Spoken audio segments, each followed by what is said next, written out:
Welcome to my channel. I hope today's story captures your interest and leaves you wanting more. Your continued support truly means a lot to me. Now, let's get started with the story. I overheard her laughing with her friends. He's just a roommate. I'm still single. That night, I quietly packed my things and left a note. You said I was just a roommate. I agree. Roommates don't pay for your lifestyle. The next day, I cut every payment. She laughed until the bills stopped getting paid. I'm Jake, 28M. My girlfriend.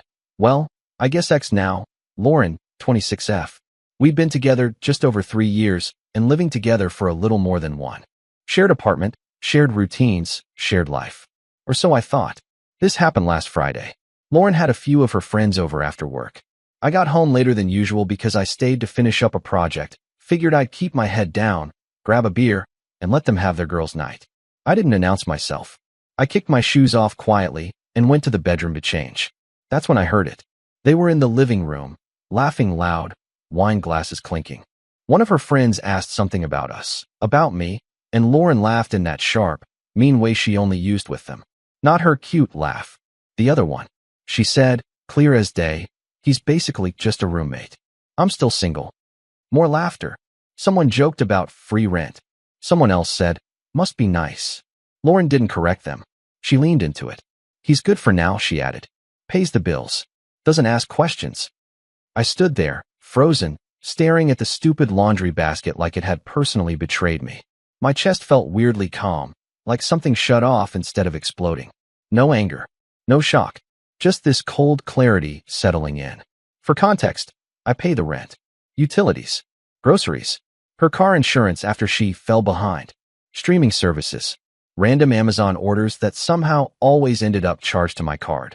She'd always joked that I was stable, and she was figuring herself out. I thought that was teamwork. Apparently, it was a sponsorship. I didn't storm out. I didn't confront her. I didn't even go back into the living room. I sat on the edge of the bed and listened to them laugh for another 5 minutes, just to make sure I'd heard right. That night, Lauren came in tipsy and annoyed that I hadn't come out to say hi. Asked why I was being weird. I told her I was tired. She rolled her eyes, called me boring, and passed out scrolling on her phone. I didn't sleep. By morning, I knew exactly what I was going to do. Saturday morning felt surreal, like I was moving through someone else's life. Lauren woke up late, hungover, complaining about her head and asking if we had any ibuprofen. I handed it to her without a word. She smiled, kissed my cheek, and said, "You're the best." That almost made me laugh. Once she left for brunch with the same friends she'd been laughing with the night before, I got to work. I didn't rage pack. I didn't throw things into trash bags like in movies. I moved slowly, methodically. Clothes first. The stuff I actually wore, not the things she'd bought for me because she thought my style needed help. My old hoodies, work jeans, boots. Each folded like this was just another normal Saturday chore. Then my desk. Laptop, external hard drive, documents. I found receipts I'd kept out of habit.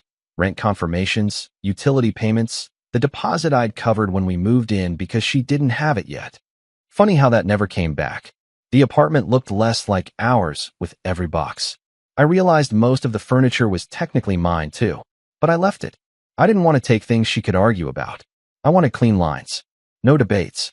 Around noon, I opened my banking apps. I removed her from my credit card as an authorized user. Canceled the streaming services I paid for. Scheduled the rent payment cancellation for the following month. Utilities too. Her car insurance? Gone.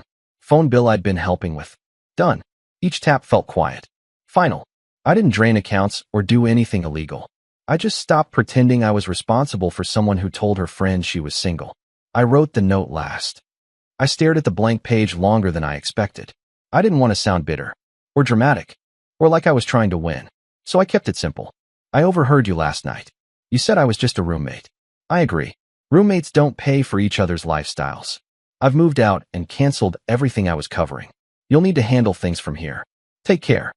I left it on the kitchen counter, right where she dropped her keys every day. When I closed the door behind me, there was no big emotional moment. No tears. Just relief. Like I'd been holding my breath for months without realizing it. She didn't even know yet. That was the strangest part. I was halfway to my brother's place when my phone started buzzing. First call, ignored. Second call, ignored. Then texts started stacking up on my lock screen. Where are you? Why is the Wi-Fi not working? Did you seriously cancel Netflix? I pulled over at a gas station just to breathe for a second. Not because I was tempted to respond, but because I could feel the shift happening. The moment where confusion turns into panic. Where the joke stops being funny. I didn't reply. An hour later, my brother helped me carry boxes into his spare room. He didn't ask many questions. Just said, "You can stay as long as you need." Like it was the most normal thing in the world. That alone told me I'd done the right thing. By evening, Lauren finally read the note. I know because my phone lit up like it was possessed. Calls, voicemails, texts swinging wildly between tones. What the hell is this note? Are you being serious right now? This is so immature, Jake. You're really going to abandon me over a joke? That one almost got me. Almost. Then came the follow-up. I can't even log into the electric account. There it was. Not why did you leave? Not I'm sorry. Not even can we talk. Just logistics. Just inconvenience. I finally replied once. One message. You said I was just a roommate. I'm treating it that way. She called immediately. I didn't answer. Instead, I listened to the voicemail she left 30 minutes later. Her voice had changed. Less sharp. More frantic. Jake, okay, I get it, you're upset. But this is extreme. You can't just cut everything off. I have rent due. I didn't mean it like that. They were joking. You know how they are. I sat on the edge of the bed, phone in my hand, feeling strangely steady. She wasn't apologizing for what she said. She was panicking because reality had arrived faster than she expected. Another text came in right after. Can you at least pay this month and we'll talk? That was the moment. Not the night I overheard her. Not the packing. Not the note. The moment I realized she didn't see me as a partner who'd been hurt. Just a safety net that had suddenly disappeared. And once you see that, you can't unsee it. By Sunday morning, she stopped pretending to be confused and switched straight to angry. I woke up to a paragraph-long text that read like a performance review. I can't believe you do this without talking to me first. This is financial manipulation. You're trying to control me because you're insecure. That one actually made me smirk. The irony was impressive. She followed it up with, my friends think this is a huge red flag, by the way. Of course they did.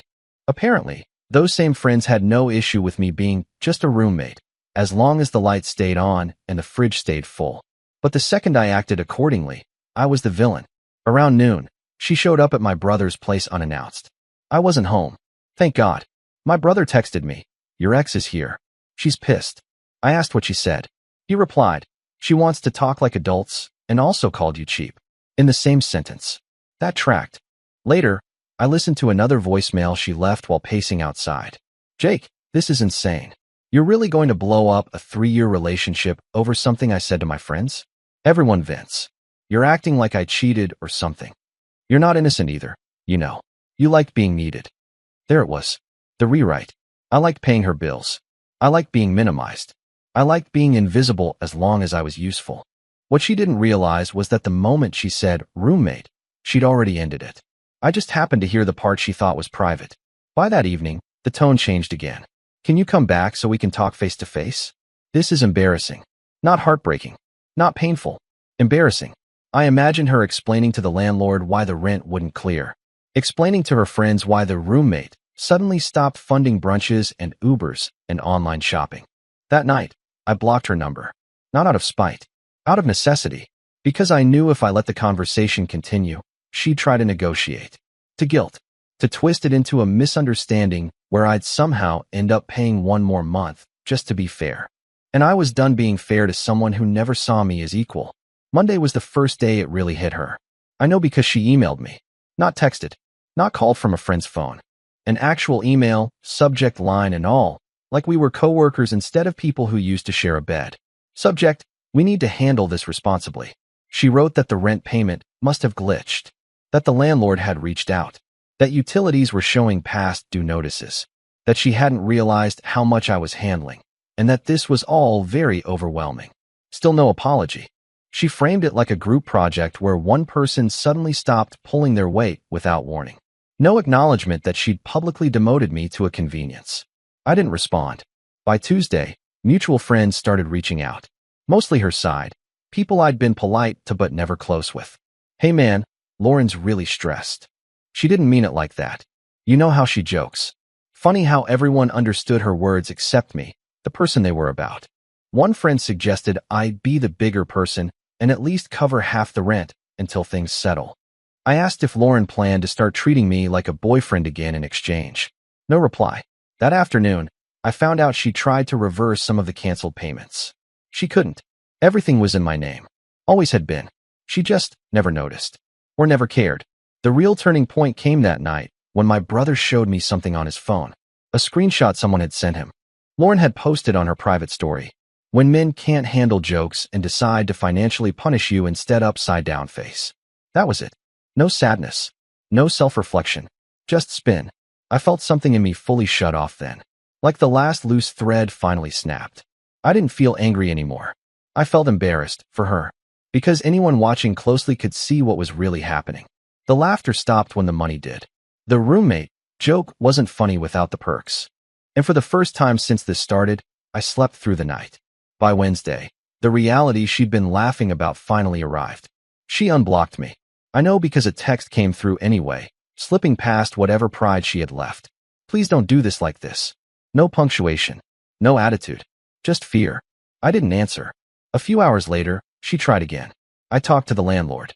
He says if rent isn't paid by Friday, there'll be late fees. I can't cover all of it right now. There it was. Not "I hurt you." Not "I was wrong." Just numbers and deadlines. I found out later from a mutual acquaintance that she'd spent the previous 2 days scrambling, calling her parents, asking friends if she could borrow a little, selling clothes online she'd bought with my card and never worn twice. The same friends who laughed on Friday night were suddenly very quiet. Turns out, still single doesn't come with utilities. That evening, she showed up at my brother's place again. This time she cried. He told me later she kept saying, "I didn't think he'd actually leave." Like that was the shocking part. Not what she said. Not how she treated me. Just that actions had consequences. She asked if I'd come back, just until she got on her feet. Just until. That phrase used to work on me. Just until her next paycheck. Just until she figured things out. Just until things felt more balanced. Just forever. For the first time, I felt genuinely detached. Like I was hearing about someone else's problem. I told my brother to tell her no, and to stop coming by. That night, I deleted old photos off my phone. Not angrily. Carefully. Trips I paid for. Dinners I planned. Moments that felt real at the time, but now looked different with context. I realized something uncomfortable but freeing. She didn't lose me when I left. She lost me the moment she stopped respecting me. She just didn't expect to feel it so fast. And honestly, that wasn't my problem anymore. Friday came whether she was ready or not. I didn't hear about it directly from her. I heard about it through silence first. No more angry texts. No more guilt-tripping emails. Just nothing. That told me more than any message could. Then my brother got a text from a mutual friend. "Hey, did Jake seriously move out for good?" Apparently, Lauren hadn't told anyone the full story. She'd framed it as space and cooling off. A temporary disagreement. But once rent bounced and the landlord started calling, the truth had a way of leaking out. Late that afternoon, I finally checked my email again. There was one from Lauren. Short this time. "I paid what I could. I don't know what I'm going to do." I read it twice and felt nothing. No urge to fix it. No pull to step back in. Just distance. That night, my brother and I grabbed beers on his balcony. The air was cool, city quiet in that end-of-week way. He asked me if I was okay. Really okay. I thought about it longer than I expected. "I think I am," I said. And I meant it. Because for the first time in a long time, I wasn't bracing myself.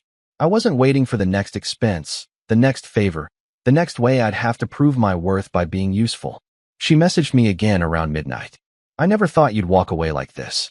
That one almost sounded honest. I typed a response. Deleted it. Typed another. Deleted that too. What I wanted to say was, "I didn't walk away. You pushed me out when you decided I was a joke." But she wouldn't hear that. Not really. So I didn't reply. Somewhere between the second beer and the city lights flickering on, I realized something else. I didn't miss her. I missed the version of myself that thought being taken for granted was the same thing as being needed. Saturday morning, I woke up to a notification I didn't expect. Lauren had changed her tune online. No vague memes. No "men are trash" posts. Just a long captioned photo of her coffee on the balcony, one I'd paid for, talking about growth, hard lessons, and learning who really supports you when things get tough. Comments were split. Some friends hyped her up. Some asked quiet questions. A few said nothing at all. What she didn't say was that support had been automatic, not mutual. That it disappeared the second she laughed about it. Around noon, She finally messaged me again. Can we just talk? Not about money. About us. That was new. And too late. I stared at the message longer than I should have. Not because I wanted to go back, but because I was genuinely curious how she planned to explain 3 years of entitlement as a misunderstanding. I agreed to talk. Public place. Coffee shop near my brother's place. She showed up dressed carefully. Softer. Less sharp. The version of her that knew how to pull sympathy without asking outright. She started with tears. Said she felt blindsided. Said she didn't realize how dependent things had become. Said her friends exaggerated everything, and she'd been trying to fit in. I listened. Didn't interrupt. Then I asked one question. Why didn't you correct them when you called me a roommate? She opened her mouth. Closed it. Looked down. I didn't think you'd hear it, she said. That answer told me everything. Not that she didn't mean it. Not that it was a joke. Just that I wasn't supposed to know my place. I stood up before she could pivot. I'm not mad, I said. I'm just done. She reached for my hand. I stepped back. As I walked out, I felt light. Not victorious. Not smug. Just finished. And for the first time since I met her, I knew I wasn't walking away from something good. I was walking back to myself. The fallout didn't end when I walked out of that coffee shop. It just went quieter. Over the next week, I heard about her in fragments. Mutual friends mentioning she'd picked up extra shifts. That she was suddenly rethinking priorities. That she was couch hopping a bit because the apartment felt too expensive now. Funny how it had only started feeling that way after I left. She tried one last angle. An email, late Sunday night. I get it now. I really do. I was careless with your feelings. I took you for granted. I don't want to lose you as a person, even if we're not together. That line used to destroy me. The idea of being kept in someone's life, just in a smaller, more convenient role. This time, it didn't. I realized something uncomfortable but important. She wasn't reaching out because she'd grown. She was reaching out because her life had gotten harder, and I'd always been the easiest fix. I didn't reply. Instead, I signed the lease on a small one-bedroom a few blocks from my brother's place. Nothing fancy. Clean. Quiet. Mine. I bought a cheap couch off Facebook Marketplace and ate takeout on the floor the first night, feeling more at peace than I had in years. I changed my routines. Cooked again. Slept better. Laughed without feeling like I was performing. And slowly, the story stopped being about her at all. One night, scrolling absent-mindedly, I saw she'd posted again. Something about learning independence the hard way. No mention of me. No jokes. No bitterness. Just survival. I didn't feel satisfaction. Or revenge. I felt distance. The kind you only get when something no longer has power over you. I realized the quiet truth of all of it wasn't that I'd left dramatically. It was that once I stopped paying, the relationship couldn't afford to exist. It's been a little over a month now. I ran into her once at the grocery store. Total accident. Same aisle, same awkward pause. She looked tired. Not dramatic, not broken, just worn down in a way I hadn't seen before. Real life had replaced the curated version. She smiled like she wanted to say something meaningful. Maybe apologize. Maybe reminisce. Maybe test if the door was still unlocked. I nodded, polite, distant, and kept walking. That was it. No closure speech. No final conversation. No cinematic ending. And honestly, that felt right. I don't hate her. I don't wish her struggle. I hope she figures things out. I hope she learns that respect isn't something you joke about when you think it's guaranteed. As for me, I've learned something quieter but more important. If someone can laugh about minimizing you when they think you're not listening, they've been doing it internally for a long time. You just happened to hear the honest version. Walking away wasn't revenge. Canceling payments wasn't punishment. It was alignment. She called me a roommate. I agreed. And roommates don't fund someone else's life while being told they don't matter. I don't feel bitter when I think about it now. I feel clear. Sometimes the cleanest ending isn't a fight or a breakup talk. Sometimes it's just deciding to stop participating in a role you never agreed to play. And that's where this ended for me.